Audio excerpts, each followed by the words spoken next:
Okay, so the Joint Admissions and Matriculation Board, that's Jamb, has pegged 140 as a cutoff mark for admission into the universities. The nation's tertiary institutions admission body also fixed 100 as the minimum cutoff mark for admissions into polytechnics and College of Education. We'll be discussing this morning here on the program, on the show, lower Jamb cutoff mark and implications. Well, our guest, who is the team lead founder, Better You Educational Foundation, is right here with us. She is Ms. Oluwasewa Kayode. Thank you so much for being part of the program. Thank you for having me. You're welcome. And I just found out the meaning of Oluwasewa, which what did you say? Oluwa, God, beauty. Yes, God has made me beautiful. So I said it's a perfect name for you. Thank you. So welcome to the program. Thank you so much. You're an educationalist. Yes. Is it worrisome, or should we be happy that, Jamb has reduced the cutoff mark for entrance into the university? I know what Jamb has said. Ishak at Oyedele. Ishak had said that the registrar, he had said that this is not like a yardstick, but he's saying that no university should go lower than 140. So the minimum. So it still leaves the universities to decide what their cutoff mark is. But 140, is that healthy for a nation? Well, we've heard a lot of people comment about it. A lot of people have said that it's not really advisable. But I would say that there are two ways to look at it. Okay. The first angle is that, people from marginalized communities have more access to education. They have a wider opportunity to go to universities, because if they cannot meet the cutoff mark of 180, 200, at least they should be able to meet up with 140. But on the other hand, we are thinking that it may lower the academic standards, because now the average is 140, and that's not even up to half of the total exam score. Exactly. So, which is 400, yes. About 35% now. So are we becomes saying pass. that less than average is the standard to get into a Nigerian university? So that's the question on everybody's mind. That's the question we're asking you. Kayode, my question has two phases, sort of. Are we still going to be considering catchment areas in admission? That's the question I have. And it doesn't make sense for any university to still consider someone who has 100 to someone who has 240, for instance. So it doesn't really make any sense lowering it, because any university that wants to get a certain quality of students will still say the highest person gets it until there is a lacuna. And you and I know how overwhelming it often is in our universities. So is it even important if you are? Yeah, so I would say that in Nigerian university, the standardized means of admission is mostly by the standardized test. So if you have like 240 and someone else has 100, of course it's normal to consider the person who has 240 or 200 over the person who has 100 or 140. But now we are talking about other things like catchment areas, and then they are giving priority to people from the north and some other parts of Nigeria. So I would say it's not really healthy, because that's us compromising on our academic standard just to please some people who are not meeting. Just to please some people. So should we still? I think Nigeria is the only country. Correct me if I'm wrong, and I want to learn, that still does education based on where people come from. I don't think it's done anywhere in the world. When we go for job interviews, we go for the same job interviews. When we are spending money or making money, we're doing it because we have the acumen to do that. So it behoves the life of me, where I would feel that people who feel that they are educationally disadvantaged than me or any other person, because you're an educationalist. Does it make sense? I feel like we have gone to where it does not matter, and we have left the root of the problem. I think the root of the problem lies in the fact that people from these marginalized communities don't receive the quality of education that they are supposed to receive. Right. So when they apply for universities, when they apply for College of Education, polytechnics, they don't meet up, because from the basic level, the primary level, to the secondary, to primary school, junior secondary, senior secondary school, maybe they didn't receive the quality of education that they are supposed to receive, because in most of these local government areas, you see their schools, they are not, sometimes teachers don't even come. I visit most of these schools most of the times. Sometimes we see that it's only one teacher, one or two teachers in the whole of the school taking all the subjects. And sometimes when those teachers fall sick or they can't make it for the day, the children are just left running around, basically doing nothing. So the basic thing they know is, okay, how to calculate 1 + 1 = 2, A, B, C to Z. Talking they know about how that deficiency in teachers, right? And then I want to relate it to this number of Jamb. Yes. So if you're saying that if Jamb is saying that the cutoff mark is 140, and we're agreeing that, yes, that is kind of lessening the standard. Yes. Most people that will make maybe 240, like you mentioned, or 260, would not go into school to read education. Yes. They'll go in to read medicine, Yes. law, engineering. Yes. They'll go in with that kind of score to read that. Yes. Is this also a problem? Because if you're lowering the standards, and then it's only people that can make those high cutoff marks for maybe sciences or management that end up going to do education. It's the same people you're churning out back into the system. That would be the teachers in these places where they're only learning 1 + 1, 2 + 2, just to go by. Yes, but at least if we know that they got it right from the start, they had good scores, they went to the university prepared, they came out very thorough and everything, we know that we're churning out people into the society who are competent. The world is very competitive today. Exactly. Very, very competitive. Like if you go to international, other countries, developed countries, you see a lot of, we're in the jet age, people are improving day by day. So I feel like we should also improve our academic standard rather than compromise and kind of sponsor mediocrity, so to say. Yeah. Because we are now saying that, okay, 140 is the average, although Jamb has said that universities have right to decide what they want. So we see universities like Babcock, all those hot cake universities going for 200, 220, saying that they can't stick to 140, which is right because they know the standard of education that they are giving these people. And if from secondary school, you can't even meet up to at least half of the total Jamb score. If you come into the university, there are more rigors, there are more challenges. You can't tell me someone who wants to read law or medicine goes for 140 and goes into the university with 140. Yes. Someone even said on Twitter, I think at the time when this was released, that no wonder some university graduates don't know the difference between some words like am and I am. Like I am and AM, right. Because from the start they did not get it right. Okay. So when they go into the universities, right. It's just, a continuation of mediocrity. Jamb should have the data of every student, every intending student. Yes. One who has gotten admission and one who hasn't. The states that have the less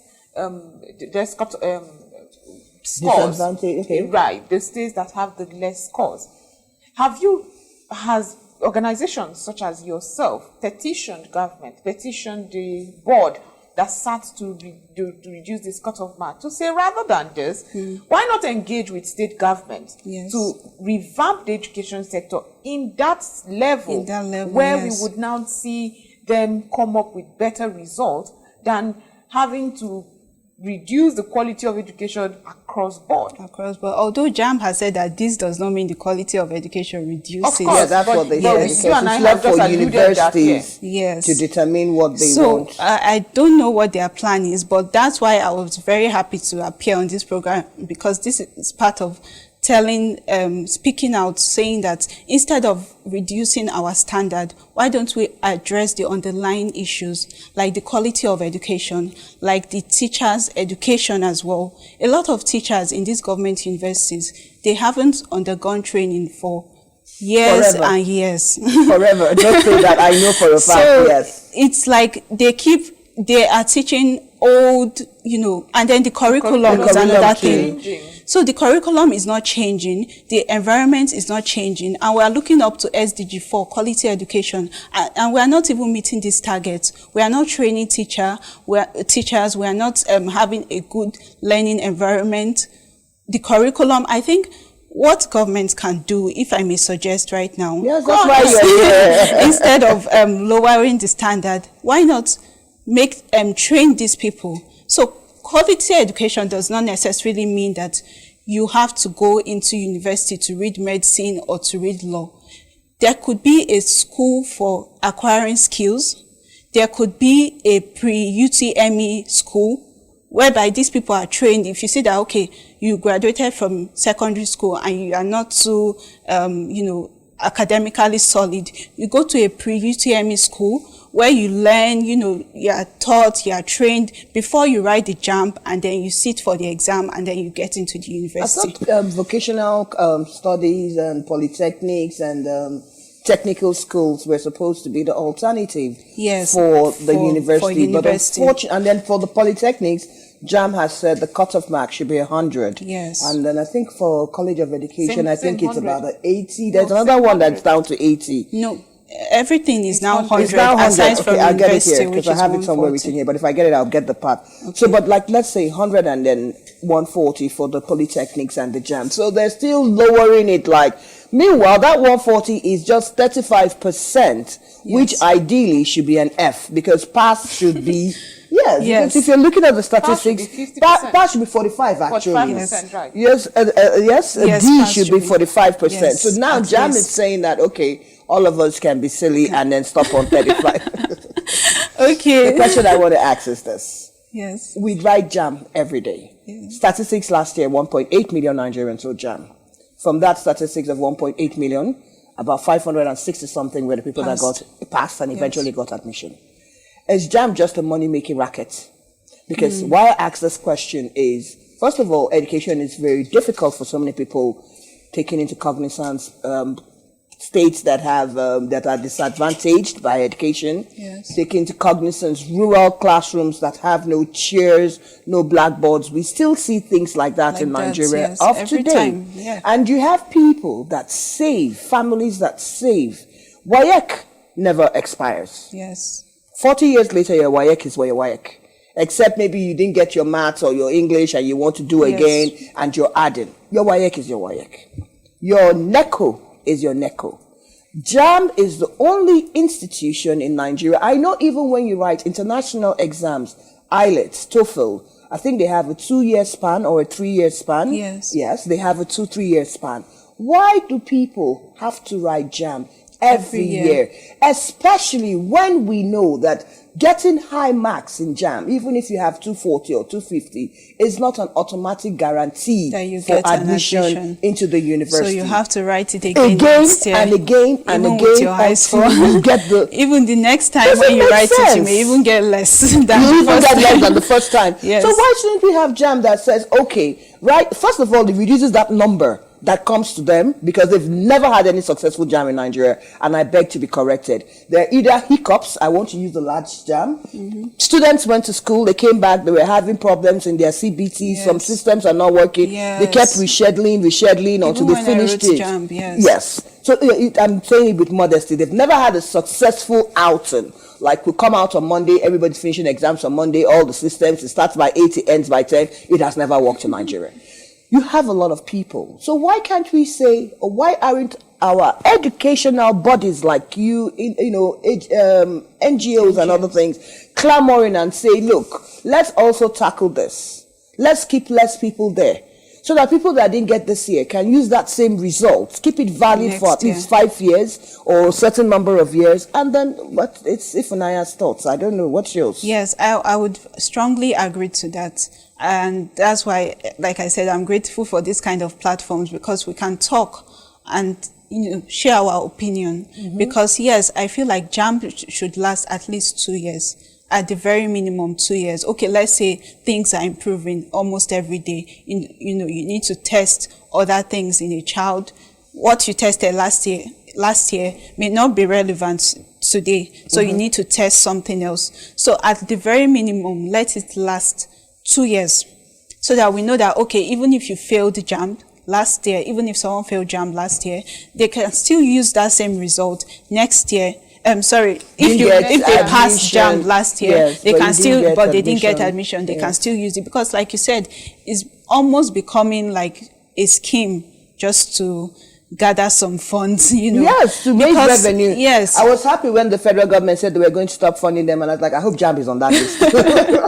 So I feel like I totally agree. At the very minimum, we would appeal to the government. Let's Jamb last at least 2 years for students, because like you said, education, people struggle, you know, they have to pay for Jamb registration fee, they have to go to their centers, they have to read all over again. It's not really easy, and though that's not us still sponsoring mediocrity, but at least let's have a standard for 2 years. I would say 2 years. I wouldn't want it to last up to 3, 4, 5 years, because things are changing every day. Okay, the WAEC, let me ask you a question. What year did you write your WAEC? What has changed between then and now? As far back as 20. You still go for a job interview and present it tomorrow? Yes, I do. And when we're arguing that things are evolving, things are not retrogressive, things are evolving, you know, yes, forward. but on the other hand, aside from my WAEC result, I present my university graduate result. Exactly. My LLB result. Exactly. I present, they test my skills.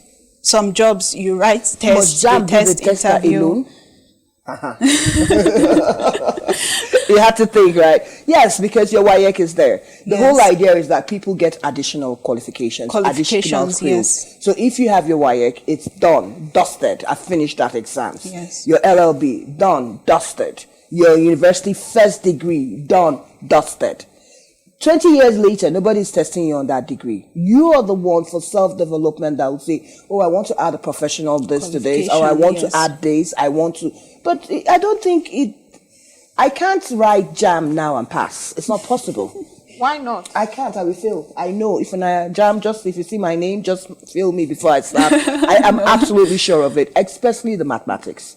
I look at my kids there when they were still in that age, and I look at their questions. For the life of me, Joy, you're looking at me. Can you answer the XYZ of materials homework? It's not possible. It's not something that is related to my everyday living now. Yes. And that's human beings. We evolve. We evolve, yes. So I wonder why people will feel that result of a year or two means that you're not smart enough. Yes. So I think it's something we should, but let's focus on how can we get the educational system of Nigeria better. Why I'm asking this question, we're talking about Jamb and entry into the university. Yes. Of course, last year, 2023, we had the longest strike yes. ASU strike by 2022 by academic teachers, and for more than 8 months they were at home. This is the same institutions where we want to put people. It's the same frustration that the lecturers are bearing. Students have their own share to play because it keeps them longer at home. People that even passed that Jamb, that era, didn't get into the university until this year. That's when they were able to. So how, on a general, can we improve the educational system in Nigeria, especially when we're talking about that transition from the secondary school, from the high school, into tertiary universities? Speaking of the strike last day, I had a younger friend, who she was so frustrated by the strike that she had to change from her federal government university to a private university. And she started all over again this year. But it was better for her because I'm sure that she'll still be able to catch up than those who... You're praying for them to go for another strike. Because we're expecting it, right? In my time, when I was studying, we had strike like 2, 3 times, and each lasted... The list was 3 months. There was one that lasted 6 months. Yes, so why do I have a feeling we went through this? Should I start from my own area? We were one of the first few people that had the longest strike back then. Wow. So yes, and the point is, I think I finished university in like 90 something. So that's the point. There has been a strike every year consistently in the university. Exactly. system. So that's why we are saying that we feel like the government should address these underlying issues. There are so many issues in our educational system. If I begin to say them now, you still have time to there are a lot. So There's what the are the strike. issues? there is the quality of teaching, there is the learning environment, there is the fact that we only develop their intellectual capacity, we don't develop their skill sets. One of the things my foundation focuses on is developing their behavioral patterns, because we see in some students they may be very, very intelligent, but these students are bullies. These students, they steal, they lie, these are the people who are training to become politicians, leaders, etc. at the end of the day. So if they cultivate that habit now, it's only obvious that when they grow up, they will continue. And when they are in leadership positions, they continue with these habits. So we need to have behavioral education in the curriculum. We need to have vocational training. We need to educate our teachers. We need to do teachers training. We need to do a holistic training of students from the basic level. It's about their intellectual capacity, yes, but it's also about their holistic development, because when they go out into the world is looking not just about how you not just at how you can calculate x plus y equals to z. They're also looking at how you think as a leader, your soft skills. Soft skills are very important in getting jobs these days. They test your soft skills. Are you emotionally intelligent? Are you a leader? Do you have a leader's mind? Do you have skill sets? Do you have organizational skills? Can you think on the spot? Are you a problem solver? All those kind of skills, we need to develop it from the basic level. Let's talk about what's her name, Mesoma. You remember the first name? Mesoma Joy. Oh no! Now I know why you never forgot it. It's your namesake. I only remembered Mesoma. Now I know why you never forgot it. Let's talk about the Mesoma Joy saga. Okay. The student that in Anambra, there was a lot of fanfare a few months ago that she was the highest scorer in Jamb in Nigeria. Jamb, yes. And then she got a scholarship. The state governor, 3 million from Innocent Motors, and then the governor then, Charles Soludo, was supposed to, honor her like they normally do when they have outstanding students in the state. And then Jamb just released this bomber yesterday and said, no, that's not what she got. That wasn't her score. That she got 246, but she had used an app to print it out, and then she got 336 on the app, which is what she had gone to show. So the story came out because the Ministry of Education in Anambra State had said, okay, you know what, let's call Jamb and then just verify some of these things. And then Jamb now replied and said, this girl didn't get it. So Jamb has said, first of all, they're going to withdraw her original result. So of course, her result has been cancelled. We're talking about character. We're talking about leadership. And these are the people that we're turning out tomorrow to say, these are the leaders of tomorrow. So how do you're seeing children who understand now that any wuru way is the way. Is the way. You understand? Because we have the leaders showing them. That's how they were trained. That's how they're trained. You have leaders that you see that are cutting corners to get to where they are. And then the fanfare of 360 something. Wow, Innocent is calling, the governor is going to shake my hand, everybody's proud. The teachers even gathered for photo ops. Wow. Explain. This is part of the scenes we're seeing. Apologies, before you explain, this isn't the first time. It had happened some time ago in Kaduna State. And that one didn't even write the Jamb exam at all. So it's becoming a trend. That's exactly what I'm talking about behavioral development. Even if they actually got those calls and they did it like you said, examination malpractice is a trend in universities, is a trend in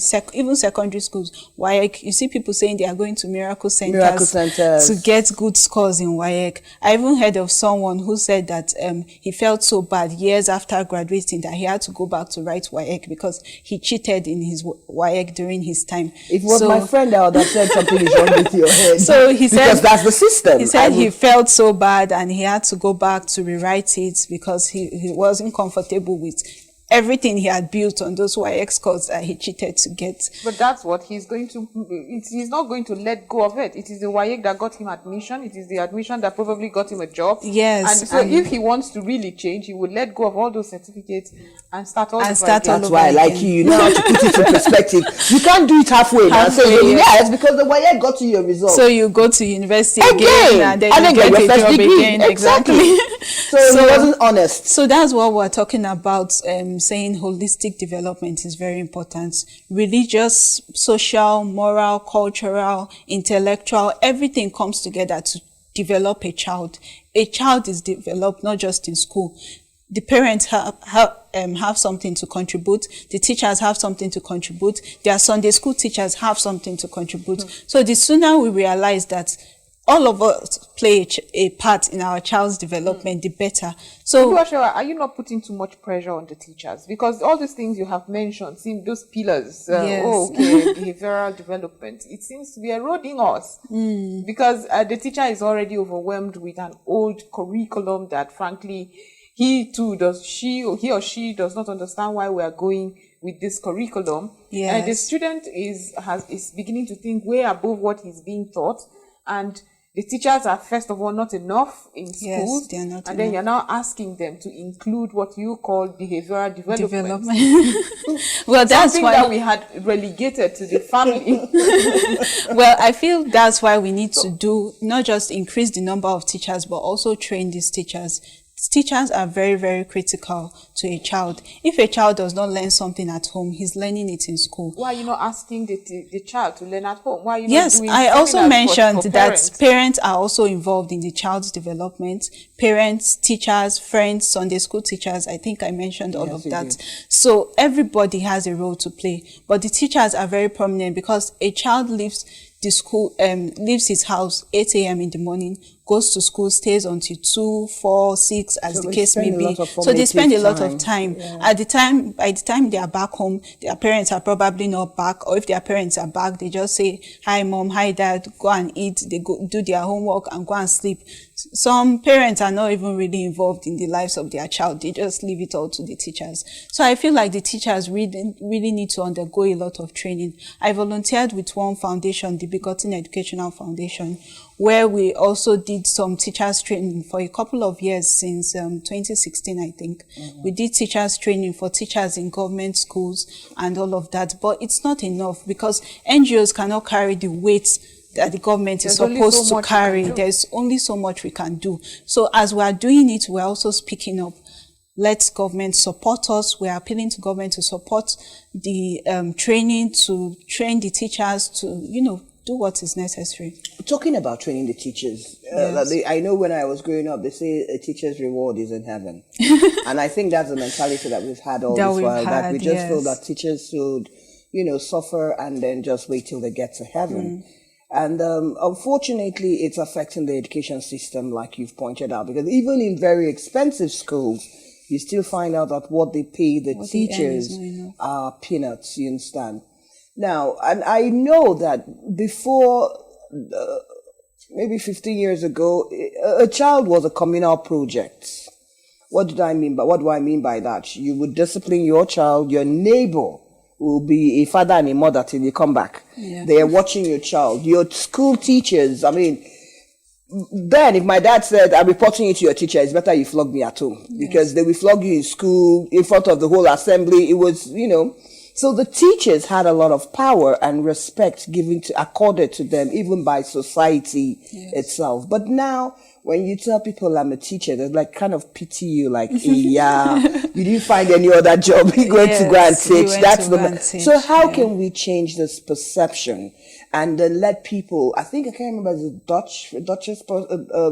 Danish woman that said it, but the quality of your teachers will tell you the quality of the leaders you're putting out to get tomorrow. Then that, I think it's Finland also, because they have a very good educational system. And their teachers are one of the highest paid, even as high as medical doctors, because they say we're the ones training the future of the country. How can we get to the point where the Nigerian teacher is just beyond an NCE certificate. A Nigerian teacher is appreciated and understood as the one impacting value into that leader that you want to make tomorrow. Okay. The first and most basic thing that we should do is increase their pay. I agree First with of you all, on that. government, private schools, we need to step up their, like you said, some countries, developed countries, even some Asian countries, teachers earn very high income and they are treated with utmost regard. So we need to treat our teachers with utmost regard. I think now we have something called Teachers' Day. So we celebrate teachers, you know, we make society know that teachers are not just anybody. They are the people who shape us. They are the people who shape the lawyers and the doctors that we so respect, you know. So we need to have like, more of this kind of days that celebrate teachers. Were you concerned that in this Teachers' Day celebration, yes, teachers were happy that their days in service was extended and not welfare better? No Good welfare. point. Yeah. Did it concern Yes. people like you? Yes, even the yes. teachers themselves were happy that they will serve until I think 65 or they had about 5 more years I think added. 65, yeah. Yes, 65 added to their I service. Because think- normally it's 68, 60 or 35 years of Yes. service. So I think then what is 65. happening now is that even the teachers themselves are beginning to settle. So they are like, oh, well, that's just our life. So, but I think, adding more years to their years of service, maybe it gives them more time. They feel like it gives them more time to build, you know, get more income and all of that. But I feel like that's not the priority. The priority is adding to their welfare. Even on those teachers' days, it's not too bad if they receive alerts, if they receive a bonus, you know, just for their dedication and commitment. Even though we talk about teachers being, some teachers are not, they don't give much attention to teaching again because of the situation. I've seen a lot of dedicated and committed teachers, and unfortunately they are seen in packs. So even those dedicated ones, they are not singled out, they are not honored, they are not awarded, their service is not rewarded. So in time, they may get reluctant to put in as much dedication as passion as they used to. But I feel like teachers should really be celebrated because, yes, I've seen a lot of committed teachers. When I was growing up in secondary school, I can mention a lot of teachers that really inspired me. My literature teacher, for example, she really, like, she made me believe in myself. And You do remember their names. I That's mean, good. I loved literature. It was my favorite subject, and I used to pass it a lot. So there are teachers like that. My geography teacher also, because I did geography, even though I was an art student, she was, you know, she put in so much passion. She taught with excellence. My English teacher, a lot of people. You need to give all your teachers a word. But just before we let you go, it's a new government. We Yes. have a new administration less than about a month and a day old now. Yeah. A month and a few days old. What would be your advice to them in focus to the educational sector in Nigeria? Okay. And then that's your camera. So now you're talking to the president. Okay. I would say that our government should give us a system that promotes quality education. SDG4 is very important because, we need to focus on these issues that we've already outlined in our discussion. We need to focus on the quality of education that we give our students. We need to focus on giving our students a good learning environment. We need to focus on developing our teachers. We need to focus on developing educators as a whole, not just teachers. We have principals, we have headmasters, headmistresses, and all of that. And then another thing I would suggest is scholarships. For those who have done tremendously well in their secondary schools, you know, in developed countries, we have things like creative scholarships, we have intellectual scholarships, we have people, maybe they can say they are on a football scholarship or on a basketball scholarship because they play football, they play basketball, and, you know, they were awarded for that to get into college. So we need to have diverse ways that people can get access to education. And then we need to reward excellence. We need to build more higher institutions, make it easily accessible, make the school fees affordable, give scholarships to those who deserve it, improve the quality of education, and so many things that I would go on and on. So but please don't I feel like, yeah. Don't go on. Team lead founder, Better You Educational Foundation, Ms. Oluwasewa Kayode. Many thanks for being on Asa Morning. Thank you so much for having It's me. been enlightening having you on, and I hope Nigeria does what it needs to do. Yeah. It's important that we look at our educational sector. Yes. Thank you so much.